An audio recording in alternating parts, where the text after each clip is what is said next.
ഇന്ത്യയുടെ രാമൻ ഗാന്ധിജിയുടെ റാമാണെങ്കിൽ സംഘപരിവാറിന്റെ രാമൻ നാഥുറാമാണ്. ദൈവങ്ങൾക്കല്ല, ജനങ്ങൾക്ക് പ്രാണൻ നൽകാനാണ് പ്രധാനമന്ത്രി തയ്യാറാകേണ്ടത്. അയോധ്യയിലല്ല, മണിപ്പൂരിലാണ് പ്രധാനമന്ത്രി പ്രാണപ്രതിഷ്ഠ നടത്തേണ്ടത്. മതചടങ്ങുകൾ രാഷ്ട്രീയ ചടങ്ങുകളാകുന്നു. പ്രധാനമന്ത്രിയും പൂജാരിയും തമ്മിൽ വ്യത്യാസമില്ലാത്ത അവസ്ഥയാണിപ്പോൾ ഇന്ത്യയിൽ കാണുന്നത്. രാവിലെ കണ്ണിൽപ്പെട്ടത് ജോൺ ബ്രിട്ടാസിന്റെ രാജ്യസഭയിലെ തീപ്പൊരി പ്രസംഗമാണ്. അത് നിങ്ങളുമായി ഒന്ന് പങ്കുവെക്കണമെന്ന് തോന്നി. എന്തൊരു ശക്തിയാണ് ആ വാക്കുകൾക്ക്.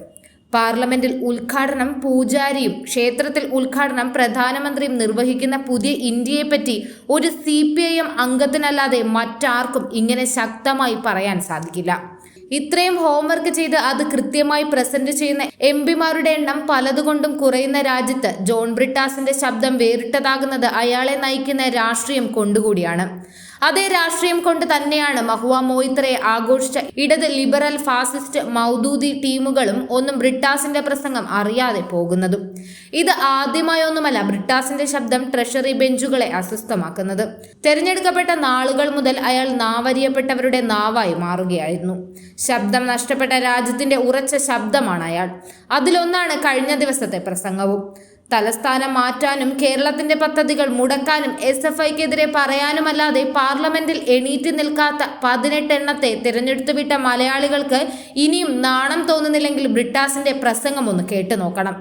പ്രധാനമന്ത്രിയാകാൻ തെരഞ്ഞെടുത്തു വിട്ട രാജകുമാരൻ ക്ഷേത്രങ്ങളെല്ലാം കയറിയിറങ്ങി ഫാൻസി ഡ്രസ്സ് നടത്തുമ്പോൾ ഒരു MP-യുടെ ഇടപെടൽ എന്താണെന്ന് ബ്രിട്ടാസിന്റെ പ്രസംഗം കേൾക്കുമ്പോൾ തന്നെ മനസ്സിലാകും. ഇങ്ങനെ ഒരു പ്രസംഗം ഇന്നത്തെ ഇന്ത്യയിൽ നടത്താൻ എത്ര എണ്ണത്തിന് ആകുമെന്ന് ചോദിച്ചാൽ മറുപടി ഉണ്ടാവില്ല. സാമാന്യ ബുദ്ധിയുള്ള മലയാളികൾക്ക് ഇന്ന് അധികം ആലോചിക്കേണ്ടി വരില്ല എന്നുറപ്പാണ്. ബ്രിട്ടാസിനെ MP സ്ഥാനത്തേക്ക് പാർട്ടി നിയോഗിച്ചപ്പോൾ പുരികം ചുളിഞ്ഞവരുടെ എണ്ണം ഇപ്പോഴും കുറഞ്ഞില്ലെങ്കിൽ അവർ കൂടി ഈ പ്രസംഗമൊന്ന് കേട്ടു നോക്കണം. എന്നാലേ അതിന്റെ വ്യത്യാസം മനസ്സിലാവുകയുള്ളൂ. കൂടുതൽ വാർത്തകൾ അറിയുവാനായി ഈ ചാനൽ സബ്സ്ക്രൈബ് ചെയ്ത് ഫോളോ ചെയ്യുക.